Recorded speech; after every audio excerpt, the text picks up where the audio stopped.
मेरे प्यारे साथियों, आप सबको नमस्कार, स्वागत है हमारे चैनल पे। तो आज से ज्योमेट्री का हम लोग का सीरीज चालू होने वाला है, तो आपको बहुत मज़ा आएगा क्योंकि आपका भी इंतज़ार था कि ज्योमेट्री से जल्दी हमको दर्शन कराया जाए। और हमें भी इंतज़ार था कि कितना जल्दी हम ज्योमेट्री से अपनी बात को शुरू करें, क्योंकि आपको अगर प्यास लगी है तो पानी मैं हूँ। तो इसका मतलब ये आपको नहीं समझना है कि प्यासा को ही सिर्फ प्यास लगता है, बल्कि पानी को भी प्यास लगता है उस प्यास को बुझाने के लिए। यानी जितनी प्यासी प्यास है उतना ही प्यासा है पानी। हर पानी की एक डगर है, हर पानी की यही कहानी। और जितनी प्यासी प्यास है उतना ही प्यासा है। तो अगर आप रुचि रखते हैं सीखने में, समझने में, तो हमें और अच्छा लगता है, क्योंकि हम आपकी सेवा में जब अपने आप को समर्पित करते हैं तो मुझे बहुत मज़ा आता है। और वैसे भी ज्योमेट्री मेरा फेवरेट रहा है बचपन से, तो मज़ा भी आएगा इसमें काफ़ी। और देखा आपने कि इसके पहले वाले लेक्चर में ज्योमेट्री का जो भी पिनाइकल का बुक में कॉन्सेप्ट दिया था, वो सारा कॉन्सेप्ट को हमने डिस्कस किया। वो अलग बात है कि पूरा कॉन्सेप्ट अभी भी डिस्कस नहीं हुआ है, तो खैर कोई बात नहीं है। क्वेश्चन में अगर जो चीज़ हम नहीं डिस्कस किए हैं यहाँ पे कर लेंगे, कौन सी बड़ी बात है। तो चलिए, बिल्कुल पैसेंस बना करके, मन और नेत्रों को अस्थिर रखते हुए बिल्कुल धीरज से काम लीजिए। और जितना भी समय इस सेट के सॉल्यूशन में लगाते हैं, हर एक छोटी मोटी बातों पे जब हम चर्चा करते हैं तो पूरी बात को सुनिए। क्योंकि क्वेश्चन जब हम एक का सॉल्यूशन करते हैं तो आपको ये कभी नहीं सोचना है कि हमें एक ही क्वेश्चन सीखने को मिल रहा है। उसके आसपास पड़ोसी वाला जितना भी क्वेश्चन होगा, हम सारे क्वेश्चन को सीखने वाले हैं मेरे मित्र, ठीक है। तो चलिए आज से अपनी बात को शुरू करते हैं। ये रहा पहला सवाल, बहुत बेसिक सा सवाल है। जरा एक्स का मान ज्ञात कीजिए यदि एबीसीडी एक समांतर चतुर्भुज।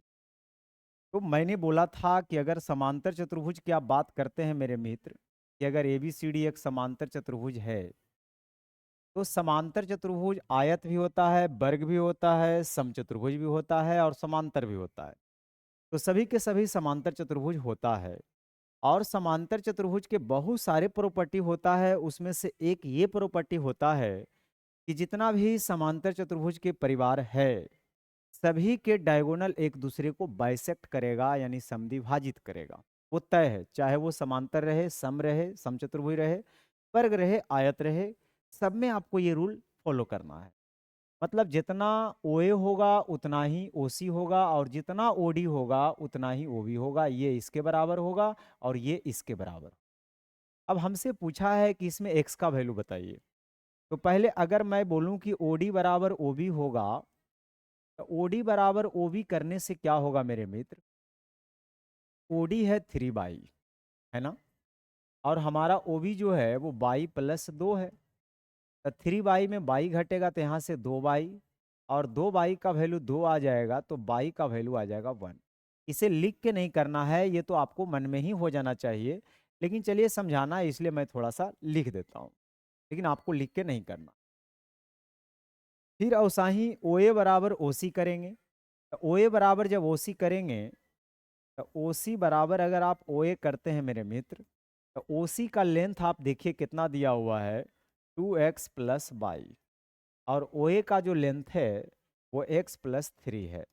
और जहाँ बाई है वहाँ पे हम 1 रख लेंगे। तो 2x में से 1x घटाइएगा तो इधर x बचेगा, और यहाँ +1 रख लेते हैं, बराबर 3। यानी x का वैल्यू यहाँ से निकल गया मेरे मित्र। x का वैल्यू मेरे मित्र कितना निकल गया, 2, जो कि ए ऑप्शन बिल्कुल सही है। तो हमें क्या करना होगा, हमें इस कैलकुलेशन को थोड़ा सा फास्ट करना होगा। देखिए तरीका तो बनाने का यही रहेगा, लेकिन आपको देखते के साथ ये मन में ही कैलकुलेशन हो जाना चाहिए कि अच्छा 3 बाई बराबर बाई प्लस 2 है, तो बाई बराबर यहाँ 1 है। बाई बराबर यहाँ 1 रख देंगे तो 2x+1 बराबर x+3, यानी x बराबर 2। तो ये आपको माइंड में ही इतना कैलकुलेशन होनी, ठीक है। चलिए अगला सवाल को हम पढ़ते हैं कि क्या कहता है। कहता है जब दो तिर्यक रेखाएं तीन समानांतर रेखाओं को प्रतिच्छेदित करती है, और पहली तिर्यक रेखा द्वारा निर्मित अंतःखंड का अनुपात 3:4 है, दूसरी तिर्यक रेखा द्वारा निर्मित अंतःखंड का अनुपात क्या होगा, इसका भी 3:4 होगा। मैं आपको इसको डिटेल्स में अभी समझाता हूं। पहले अंतःखंड का मतलब होता क्या है। दो तिर्यक रेखाएं तीन समांतर रेखाओं को काटती है, पहली बात, अंतःखंड की बात ही तब होती है जब कम से कम 3 समांतर रेखा होनी चाहिए। ज़्यादा जितना रहे, लेकिन कम से कम 3 समांतर रेखा रहेगा और 2 रेखाएं अगर काटती है इसको ऐसे, मान लो एक रेखा ये है और एक रेखा ये है, अगर इसे काटने का काम करती है, तो पहले तो हम ये जाने कि अंतःखंड होता है क्या। इंग्लिश में इसको कहते हैं इंटरसेप्ट। इंग्लिश में क्या कहते हैं? इंटरसेप्ट। यानी अंतःखंड को इंग्लिश में क्या बोलते हैं? इंटरसेप्ट बोलते हैं। अब इंटरसेप्ट होता कहाँ है? जैसे ये मैं बोलूं, देख रहे हो यहाँ पे ए बी और ये सी, और इसका नाम देता हूँ डी, और ये ई है और ये एफ। ये जो ए बी का लेंथ जो आप देख रहे हैं ना, यहाँ से लेकर यहाँ तक ए बी, उसी तरह से बी सी, ये सबको अंतःखंड बोला जाता है। अंतःखंड जो बनता है वो ट्रांसवर्सल पर बनता है, यानी तिर्यक छेदी रेखा पर बनता है। और किसके द्वारा बनाया जाता है? तो ये पैरेलल लाइन के द्वारा बनाया जाता है। ठीक है। और अंतःखंड थ्योरम कहता है कि अगर ऐसे कटता है तो एक प्रमेय होता है कि ए बी बटा बी सी बराबर होता है डी बटा ई एफ। डी बटा ई एफ, इसको आप प्रूव भी कर सकते हैं। यहाँ से इसको आप ज्वाइन कर लीजिएगा। यहाँ मान लो ये पी पर काटता है और इसमें थेल्स लगा लीजिएगा, तो 10/10 बराबर 10/10। फिर इसमें थेल्स लगा लीजिएगा, फिर 2 इक्वेशन बनेगा, आर एच एस बराबर तो एल एच एस बराबर, तो ये 2 सेकंड में प्रूफ भी हो जाएगा। लेकिन आपको प्रूफ नहीं करनी है, आपको ये रिजल्ट को याद रखना है। आपको ये रिजल्ट को क्या रखना है? याद रखना है। ये अंतःखंड थ्योरम है। हाँ, अगर ये एक साइड वाला बराबर अंतःखंड होगा तो दूसरा साइड वाला भी क्या होगा? बराबर होगा। रेशियो वही रहेगा, रेशियो में कोई चेंजिंग नहीं होगा, यानी 3। ठीक है। अब अगली बात को समझ। दी गई आकृति में angle A B C, angle A B C मतलब ये वाला एंगल की बात हो रहा है। यहाँ पे जब एंगल ए बी सी लिखा है तो जो बीच में है ना लिखा हुआ, वो एंगल होता है, ये सब उसके सपोर्टर होता है। समझे? मेन एंगल आपका बी पर बनेगा, और इसमें भी मेन एंगल आपका बी पर बनेगा, जो ए बी डी होगा। यानी ए इसके बराबर दिया हुआ है। फिर कह रहा है बी सी बराबर बी डी है, यानी जितना बी सी का लेंथ है उतना ही बी डी का लेंथ है। तो कहता है कि triangle C A B, triangle जो हमारा सी ए बी है, ये कांग्रुएंट होगा। ये कांग्रुएंट होगा, और ये दोनों में कॉमन है। ये दोनों में क्या है? कॉमन है। ये जब ये दोनों में कॉमन है मेरे मित्र, ये वाला, तो ये साइड है, ये एंगल है, ये साइड है। फिर यहाँ देखो, ये साइड है, ये एंगल है, ये साइड है। तो ए से एस से ये दोनों फिगर आपस में क्या होगा? कांग्रुएंट होगा। लेकिन जब सी ए भी इधर लिख दिया है, तो उधर आपको कॉरेस्पॉन्डिंग पार्ट को लिखना है और ये बताना है कि कौन होगा ये चारों ऑप्शन में। तो मैं आपको लिखने के लिए देखिए सिखाता हूँ। यहाँ कॉरेस्पॉन्डिंग पार्ट का मतलब होता है कि जैसे यहाँ पर इसमें बन रहा है A B C, angle A B C जो है एंगल ए बी डी के बराबर है, तो बी बराबर बी होना चाहिए। तो बी अगर इधर लिखा है लास्ट में, तो लास्ट में यहाँ क्या होना चाहिए? बी होना चाहिए। पहला सोच। दूसरा सोच, दूसरा कहता है कि इसमें अगर आप बी सी ले रहे हैं साइड, जैसे बी सी बराबर बी डी है, तो बी सी के सामने एंगल पकड़ा रहा है ए, और बी डी के सामने भी एंगल पकड़ा रहा है ए, यानी ए बराबर ए होगा। तो ये बीचे में है, तो यहाँ बीचे में क्या होगा? ए होगा। ठीक है। और बाकी जो बच गया उसको आप लिख दीजिए ए बी, उसके बाद लिख दीजिए डी। यानी हमारा जो राइट आंसर हो जाएगा मेरे मित्र, वो हो जाएगा D A B. D A B किस में लिखा हुआ है? बी नंबर ऑप्शन में लिखा हुआ है। डी नंबर ऑप्शन में लिखा हुआ है डी ए बी। ठीक है। चलिए आगे बढ़। अब कहता है दी गई आकृति में ए बी पैरेलल है क्यू पी के। अगर ये लाइन पैरेलल है, अगर ये लाइन पैरेलल है मेरे मित्र, आपको पता है इसमें थेल्स थ्योरम लगाना है। ये लाइन इसके पैरेलल है, तो इसमें क्या लगाना है? थेल्स थ्योरम लगाना है। और जो भी लेंथ दिया हुआ है ये सब दिया हुआ है, और आपसे पूछ रहा है पी क्यू का लेंथ क्या होगा? पी क्यू यानी x+10। तो सबसे पहले आप ये देखिए कि जब ये लाइन पैरेलल होगा, जब ये लाइन मेरे मित्र पैरेलल होगा, क्या कर रहा हूँ, हाँ, ये लाइन जब पैरेलल होगा इसके, ठीक है, तो ये छोटका ट्रायंगल ये बड़का वाले ट्रायंगल के साथ सिमिलर भी होता है। ये छोटा वाला ट्रायंगल बड़ा वाले ट्रायंगल के साथ क्या होता है? सिमिलर होता है, यानी समरूप होता है। कहिए कैसे? तो ये बराबर, ये तो आपको संगत कोण से हो जाएगा, और ये बराबर ये भी संगत कोण से हो जाएगा, ये दोनों में कॉमन है। तो ट्रिपल एस से ये बड़ा वाला ट्रायंगल छोटा वाला ट्रायंगल के साथ क्या होता है? सिमिलर। और जैसे ही सिमिलर होता है मेरे मित्र, जैसे ही सिमिलर होता है, तो क्या होता है सिमिलरिटी में कि जैसे ही सिमिलर होता है, तो इसकी संगत भुजाएं एक ही अनुपात में होता है। जैसे आप छोटा वाला में जैसे मान लो x/2। अच्छा एक चीज और, जैसे यहाँ मुझे कैलकुलेशन में थोड़ा सा खराब लग रहा है कि ये बटा में लिखा हुआ x/2। तब जो रेशियो सेम बनना है तो रेशियो में तो जो मर्जी करेगा हम उसमें गुना कर सकते हैं। जैसे यहाँ x/2 है तो हमारा दिल किया कि नहीं इसमें इसमें 2 से गुना कर देंगे, तो 2 से हम गुना कर देंगे तो ये तो हमारा x हो जाएगा, और इसमें 2 से गुना कर देंगे तो हमारा ये हो जाएगा, मतलब ये हो जाएगा 2x+2। तो सुविधानुसार से बटा वाले को हम हटा भी सकते हैं। ठीक है, अब मैंने कहा एक साइड आप ले लीजिए छोटा वाला और दूसरा साइड ले लीजिए बड़ा वाला, मतलब triangle triangle A B R जो है ये सिमिलर होगा बड़ा वाला ट्रायंगल के साथ। अब ए पर 2 पाई है तो इसमें 2 पाई क्यू पर बन रहा है, तो क्यू आपको पहले लिखना है। उसके बाद में देखिए बी, बी पर सिंगल पाई है तो सिंगल पाई पी पर है, बी बराबर देखिए यहाँ पर पी है। अब बच गया क्यू पी के बाद क्या चीज़ आर, तो यहाँ पे क्यू पी आर लिख लीजिए। अब आप रेशियो कर लीजिए, जैसे आपको साइड जो देल है उसी को रेशियो लीजिए। जैसे यहाँ पर ले लेता हूँ बी आर, अगर यहाँ से मैं बी आर लूँगा मेरे मित्र, समझिएगा हालांकि मुझे बनाने कहेगा तो हम 2 सेकंड में बना के निकल जाएंगे, लेकिन उससे आपको फायदा नहीं होगा। फायदा होगा कि आप जब समझेंगे। ठीक है, तब बी आर मैंने लिख दिया, तो यहाँ बी आर का जो संगत होगा वो पी आर होगा। अब फिगर देखने की जरूरत नहीं है, अगर आप यहाँ पे लिख दिए कॉरेस्पॉन्डिंग पार्ट को तो अब फिगर देखने की आपको जरूरत बिल्कुल नहीं है। ठीक है, एक और साइड देल है ए बी, अगर मैं यहाँ से ए बी लेना चाहूँगा, अगर मैं यहाँ ए बी लेंगे मेरे मित्र, तो यहाँ से मुझे उठाना पड़ेगा पी क्यू, यहाँ से मुझे क्या उठाना पड़ेगा पी क्यू। अच्छा, बी आर का लेंथ कितना दिया हुआ है, तब बी आर का लेंथ जो है बी से लेकर आर तक का लेंथ मैंने 2 से काट दिया है यानी एक्स है।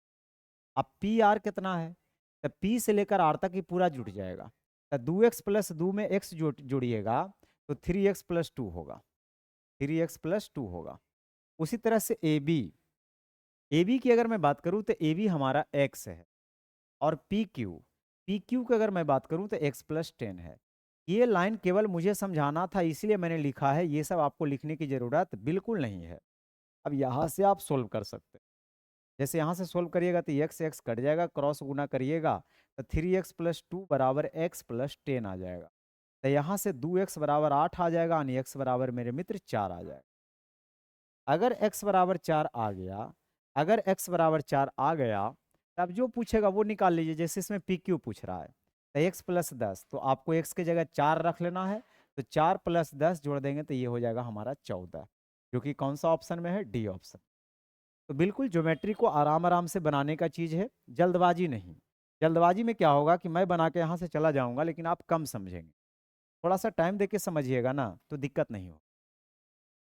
अब देखिए अगला सवाल, दो कोण पूरक है और बड़ा कोण छोटे कोण के माप के 3 गुना से 6 डिग्री कम है, तो बड़े कोण की माप क्या है। जब पूरक और समपूरक की बात आता है, मैंने बताया था कि जब दो कोण पूरक होता है तो दोनों का सम हमेशा 90 डिग्री होता है, और संपूरक जब दो कोण रहेगा तो दोनों का जोड़ हमेशा 180 डिग्री होगा। बस ये दोनों बात ध्यान में आप रखेंगे। तो अब पूरक में दो बात कर रहा है, एक बड़ा कोण और एक छोटा कोण। तो कहता है बड़ा कोण छोटे कोण के माप से 3 गुने से 6 डिग्री कम है। देखिए रिलेट किया जा रहा है छोटे कोण से, तो पहले छोटा को मान लीजिए। तो अगर आप छोटा को x मानते हैं, छोटा कोण को अगर x मानते हैं, तो जो बड़ा कोण होगा ना मेरे मित्र, तो बड़ा कोण के बारे में कमेंट किया जा रहा है कि छोटे कोण के माप के 3 गुने से 6 डिग्री कम है। पहले तो इसका 3 गुना करिए, इसमें 6 डिग्री क्या है, कम है। अब मुझे पता है कि छोटा बड़ा है लेकिन है तो दोनों पूरक, और दो पूरक कोण अगर है तो दोनों कोण अगर एक दूसरे का पूरक है तो दोनों का जोड़ हमेशा 90 डिग्री होगा। ठीक है, यानी x+3x-6 डिग्री बराबर यहाँ से कर लेंगे 90 डिग्री। तो यहाँ से आ जाएगा 4x, 90 और 6 जोड़ेंगे तो 96 डिग्री, यानी x का वैल्यू यहाँ से आ जाएगा 24 डिग्री। x का वैल्यू आ जाएगा मेरे मित्र 24 डिग्री। लेकिन हमसे कौन सा एंगल पूछ रहा है, बड़े एंगल, तो आपको यहाँ x की जगह 24 रख लेना। तो 24 दिया 72, 72 में से 6 अगर माइनस कर दीजिएगा तो 72 में से 6 माइनस कर दीजिएगा तो आपको 66 आ जाएगा, जो कि ए ऑप्शन बिल्कुल सही है। आराम आराम से चलिए। लिखा यदि ए बी बराबर x+3 है, बी सी 2x है, ए सी 4x-5 है, तो x के किस मान के लिए बी ए सी पर स्थित होगा। देखिए यहाँ से तो जब मैंने पढ़ा तो मुझे कुछ नहीं समझ में आया, लेकिन ये लाइन जब पढ़ा तो मुझे एक बात समझ में आया कि बी जो है ना वो एसी पर स्थित है। मतलब एसी कोई लाइन होगा, ठीक है, एसी कोई लाइन होगा, ये रहा एसी। अब बी इसमें कहीं ना कहीं लाई कर रहा होगा। अब बोला जा रहा है कि ए बी जो है वो x+3 है। ए बी का जो लेंथ है मेरे मित्र वो कितना है, x+3 है। ए बी के जगह हमने इस पर दिखेगा नहीं, ये है x+3। ए बी का लेंथ x+3 है और बी सी जो है वो है हमारा 2x।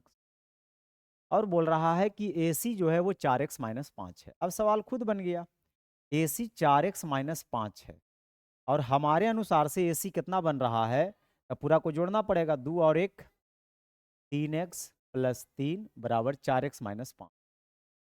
तो एक्स उधर जाके घट जाएगा 3x, तो उधर x बचेगा और 5 3 8, यानी x बराबर कितना आ जाएगा, 8 आ जाएगा।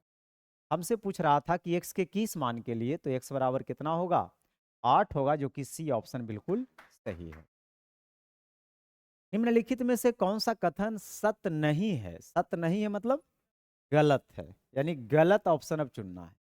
गलत कौन है, सभी आयत समांतर चतुर्भुज होते हैं, बिल्कुल सही है। सभी आयत समांतर चतुर्भुज होते हैं, सभी वर्ग समांतर चतुर्भुज होते हैं, सभी समचतुर्भुज भी समांतर चतुर्भुज होते हैं, इसमें कोई बुराई नहीं है। ठीक है, तो पहला तो सही है और सही मुझे नहीं चुनना है, मुझे गलत चुनना है। बी में कह रहा है आयत के विकर्ण एक दूसरे को समद्विभाजित नहीं करते हैं, ये गलत बोल रहा है। समांतर चतुर्भुज का जितना भी परिवार है, सभी परिवार के विकर्ण एक दूसरे को समद्विभाजित करते हैं, चाहे वो आयत रहे, वर्ग रहे, सम रहे या कुछ और रहे। ठीक है, अब आप समझिएगा, तो ये गलत है, आज जो गलत है वही मेरा सही होगा, जो गलत है वही मेरा क्या होगा, सही होगा, क्योंकि पूछा ही गलत गया है।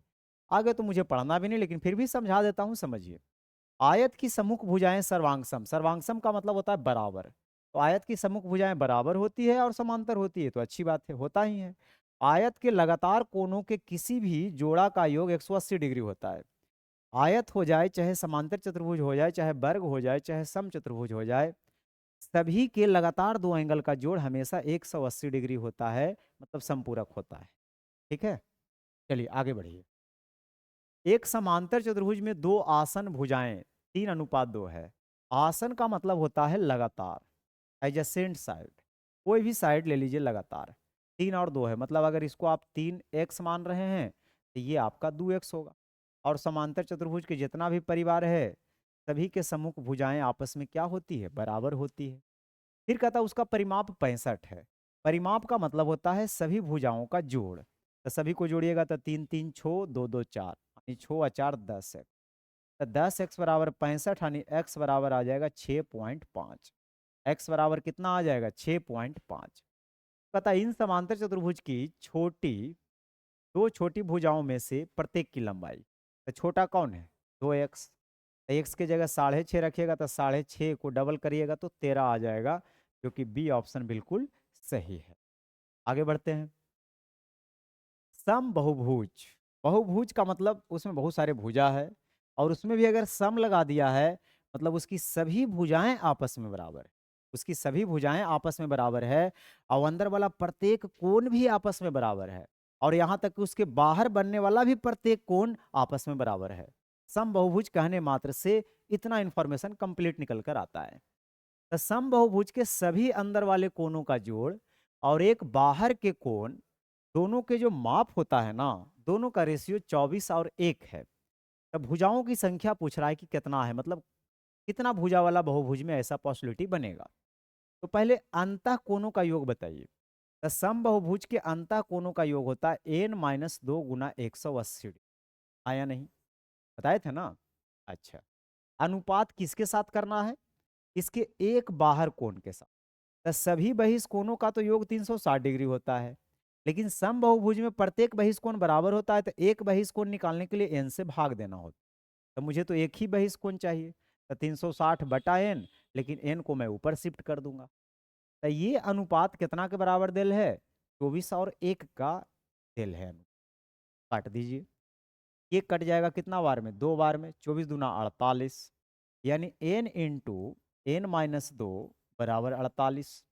अब मुझे ये देखना है मेरे साथी, एन इंटू एन माइनस 2 बराबर 48 है, तो ये एन है और एन से ये 2 कम है। यानी दो नंबर मुझे इस तरह से सोचना है कि दोनों में 2 का अंतर हो और गुना करने पर 48 बने। तो आप तो जान ही गए होंगे कि 8 और 6 को अगर गुना करिएगा तो 8 छक कितना हो जाता है 48। मतलब एन के जगह 8 रखेंगे तभी ऐसा संभव हो सकता है। यानी एन बराबर कितना होगा मेरे मित्र, 8 होगा। यानी उसमें जो भुजाओं की संख्या होनी चाहिए वो कितना होनी चाहिए, 8 होनी चाहिए। यानी डी ऑप्शन बिल्कुल सही है। ठीक है, आगे बढ़ते हैं। कहता त्रिभुज एबीसी सर्वांगसम है पी क्यू आर। देखिए सर्वांगसम का यहाँ क्या मतलब है, ए बी बराबर है पी क्यू के साथ, बी सी बराबर है क्यू आर के साथ, ए सी बराबर है पी आर के साथ, ए बराबर है पी के साथ, एंगल बी बराबर है एंगल क्यू के साथ, एंगल सी बराबर है एंगल आर के साथ। टोटल 6 इंफॉर्मेशन दे देता है सर्वांगसम लिखने मात्र से। तो कहता है इस विकल्प का सत्य होना अनिवार्य नहीं है, मतलब गलत है। चेक कर लीजिए, कह रहा ए बी बराबर पी क्यू, ए बी बराबर पी क्यू हो रहा है, बिल्कुल सही है। फिर कह रहा है बी सी बराबर पी आर, तब बी सी बराबर पी आर नहीं हो रहा है, यही गलत है। और जो गलत है वही होगा आंसर, क्योंकि पूछा ही गलत गया है। ये सही नहीं है, तो ये सही नहीं है तो बाकी सब सही होगा। चेक भी कर लीजिए, जैसे ए बी बराबर पी क्यू, ए बी बराबर पी क्यू सही है। बी सी बराबर क्यू आर, बी सी बराबर क्यू आर भी सही है। सी ए बराबर पी आर, सी ए बराबर पी आर भी सही है, तो ये भी सही हो गया। और साथ ही चेक करिएगा तो सब सही जाएगा। एंगल भी देख लीजिए चेक करके, ए बराबर पी है, वहां भी देखिए ए बराबर पी है, बी बराबर क्यू है, सी बराबर आर है। चलिए समझ गए होंगे। कहता है एक 1.5 मीटर लंबा लड़का एक 4 मीटर ऊंचे प्रकाश स्तंभ से 3 मीटर की दूरी पर खड़ा है।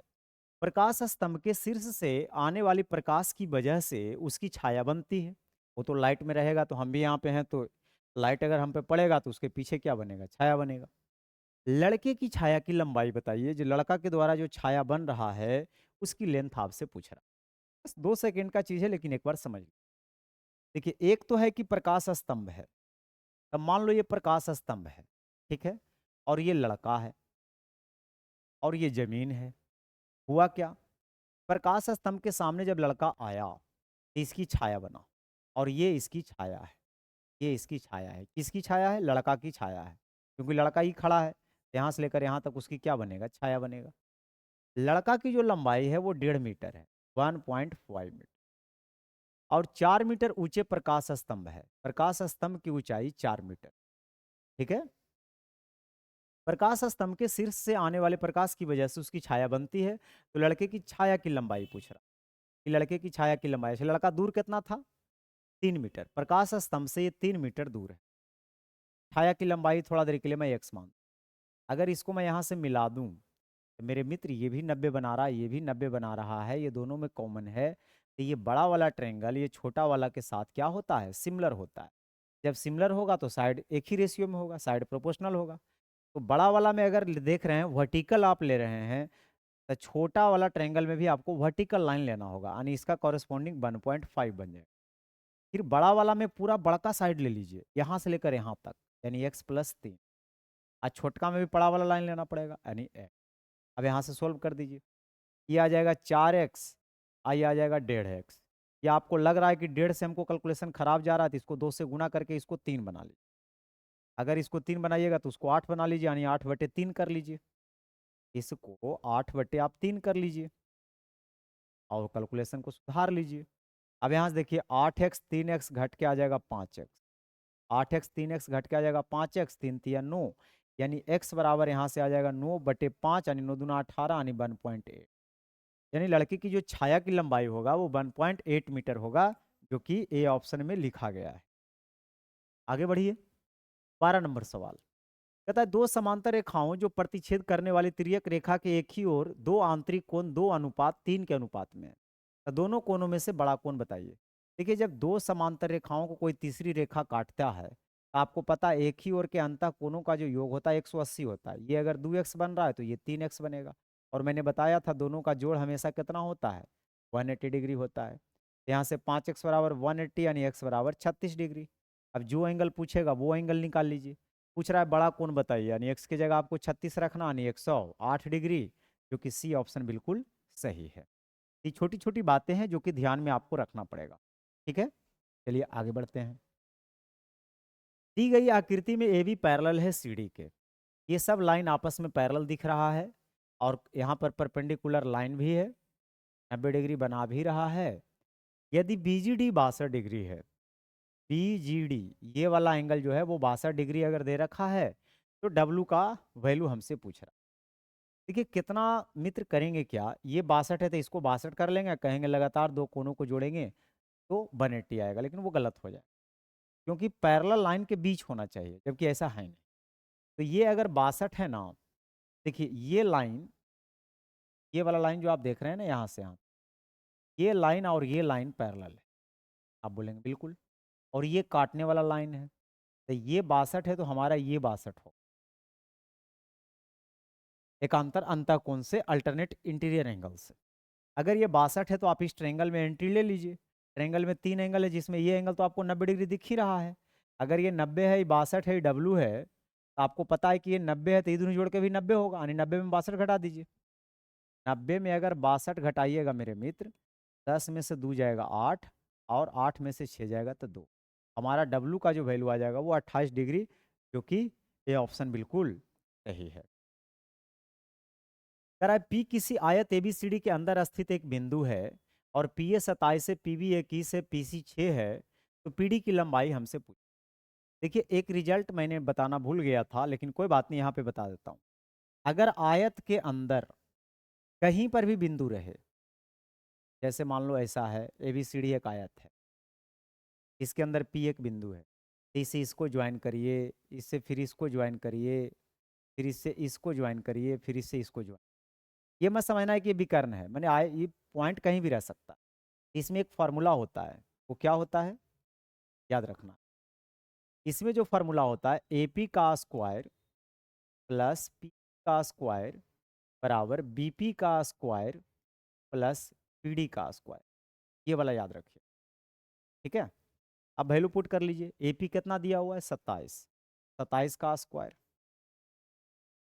पी सी कितना दिया हुआ है, पी भी दिया हुआ है 21, पी भी यहाँ 21 का स्क्वायर कर लीजिए।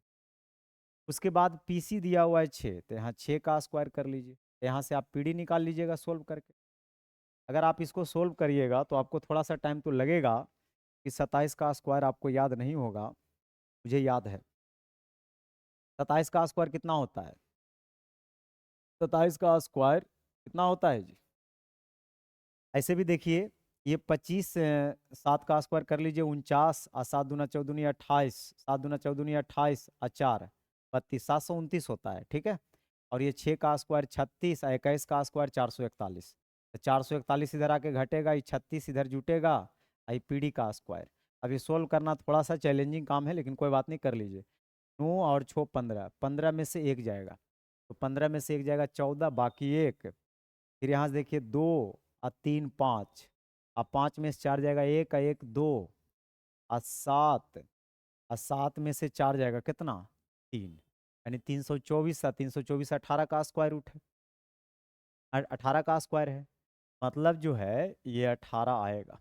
तो 27 का स्क्वायर 729 होता है, ये याद था, लेकिन थोड़ा सा कभी कभी होता है ना कि भूल जाते हैं, आप भी भूलते होंगे। चलिए, एक त्रिभुज की भुजाओं के माप 15 सीएम, 28 सीएम और 41 सीएम है। 28 सीएम लंबाई वाली भुजा के संगत शीर्षलंब की लंबाई क्या हो। देखिए ऐसा सवाल कभी भी पूछे तो सबसे पहले देख लेना कि क्या कहीं पर ट्रिपलेट तो नहीं बना रहा है। ट्रिपलेट बनाएगा तो बहुत जल्दी हो जाएगा, लेकिन 15, 28 और 41 में कोई ट्रिपलेट नहीं है, तो बस फिर भी बन जाएगा जल्दी, घबराइए नहीं, थोड़ा सा स्पीड में बनाइएगा। एक 28 सीएम लंबी भुजा वाले पर लंब डालना है, इसको 28 मान लेता हूँ, एक 15 है, 28 है, 41 है। इस पर जो लंब डाला जाएगा उसकी लंबाई हमसे पूछ रहा है कि क्या होगा। देखिए आप करिए क्या, इसका एरिया दो तरीके से निकालिएगा। एक तो हो जाएगा half base into height, base में हमारा 28 हो जाएगा, हाइट में हमारा h हो जाएगा, और दूसरा हीरोन्स फार्मूला लगा करके एरिया निकालें। तो हीरोन्स फार्मूला में सबसे पहले एस निकालना होता है, एस का मतलब होता है आधा परिमाप।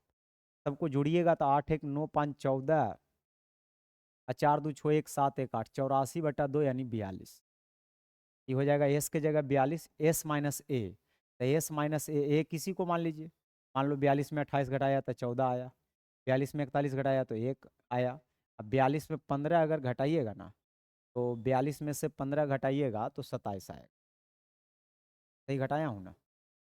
42 में से 15 घटाइएगा तो 27, 7 5 12, 2 1 3 ठीक है।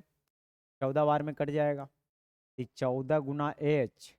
देखिए चौथी या 42 इसको लिख ही सकते हैं, 14 गुना 3, और 2 14 का 1 14 बाहर आ जाएगा, और 87 81 का 9 होता है, तो 14 से 14 कट जाएगा, और एच बराबर कितना आ जाएगा 9। तो कोई ज़्यादा टाइम लगना नहीं है, ठीक है, थोड़ा सा कैलकुलेशन पर खाली ध्यान दे दीजिएगा बस।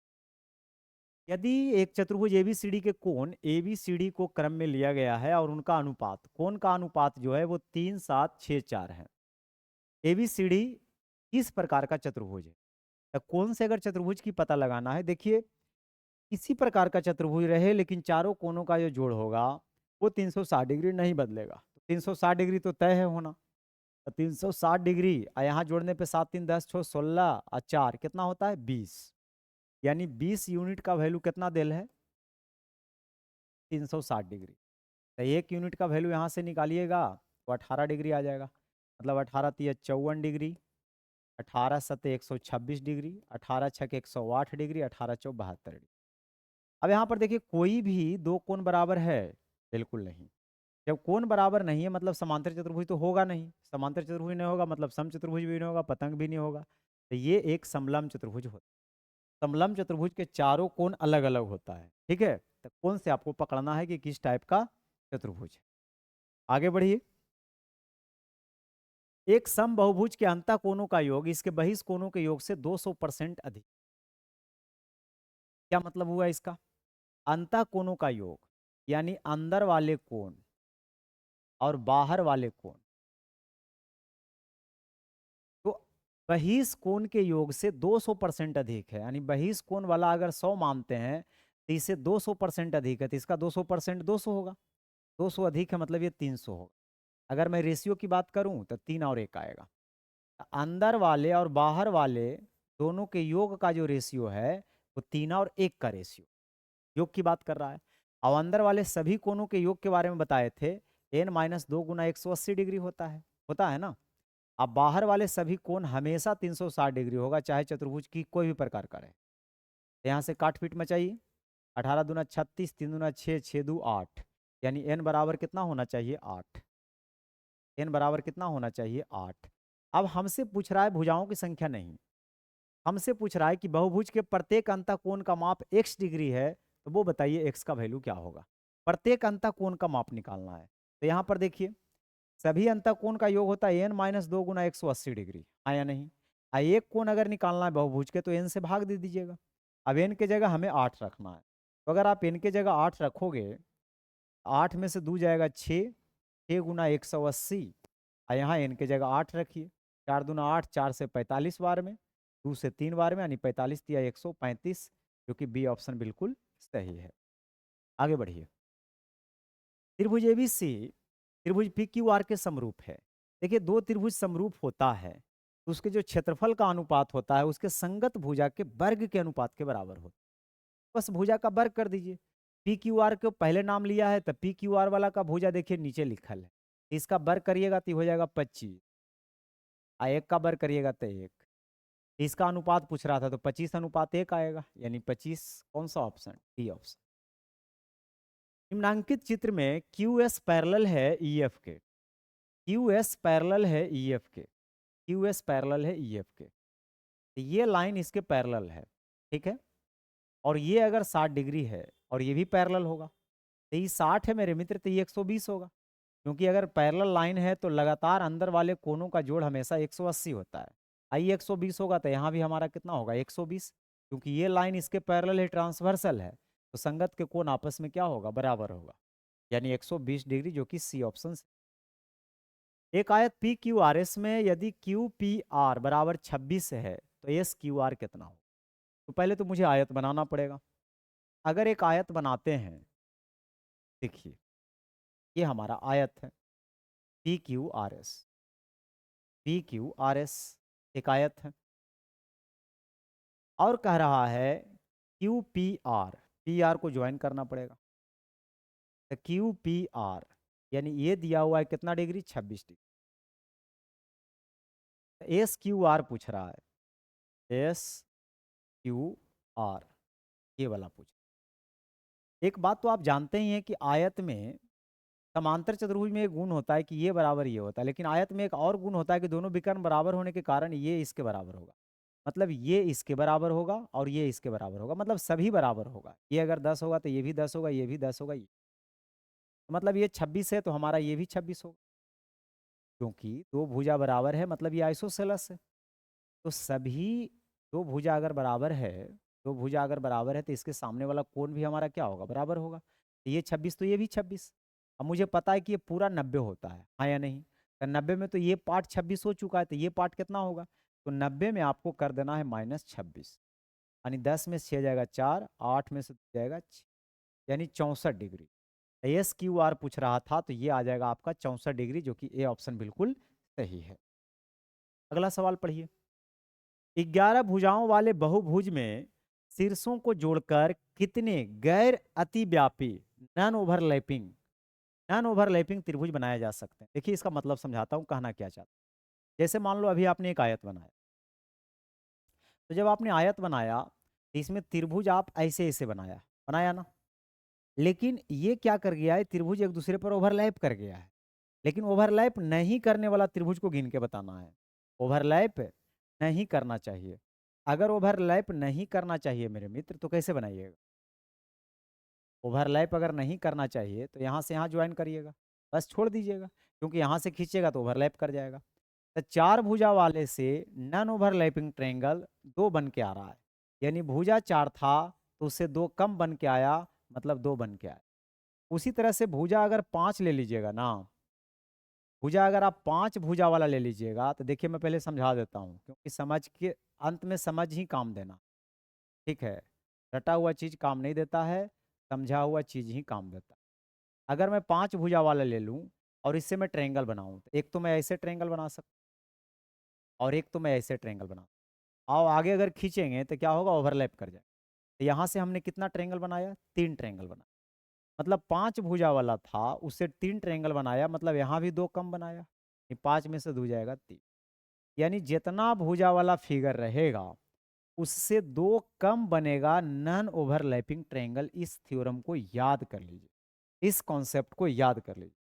अब 11 भुजा वाले हैं, नॉन ओवरलैपिंग ट्रायंगल जो उसमें बनेगा 9 बनेगा। अगर 20 भुजा वाला आ जाएगा तो 18 बनेगा, ठीक है। तो 11 भुजा वाला है तो 9 बनेगा, जो कि सी ऑप्शन बिल्कुल सही है। आगे बढ़ते हैं।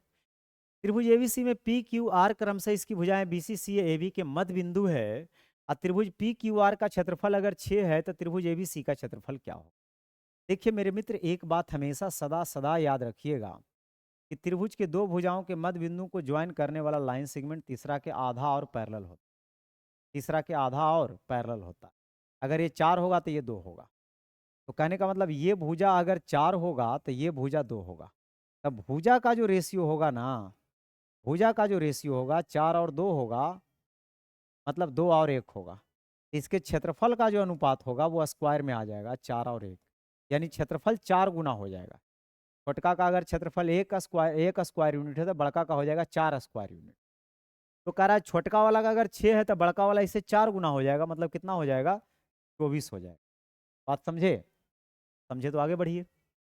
हाँ, इसमें कह रहा है त्रिभुज एबीसी में एडी बीएसी का समद्विभाजक है। एडी बीएसी का समद्विभाजक है, मतलब जितना एंगल, मान लो ये 60 डिग्री का एंगल है, तो 60 डिग्री का एंगल है, ये समद्विभाजक है, मतलब इस तरीके, ठीक है, ये समद्विभाजक है। और सी 50 है, सी दिया हुआ है 50 डिग्री, डी दिया हुआ है 30 डिग्री।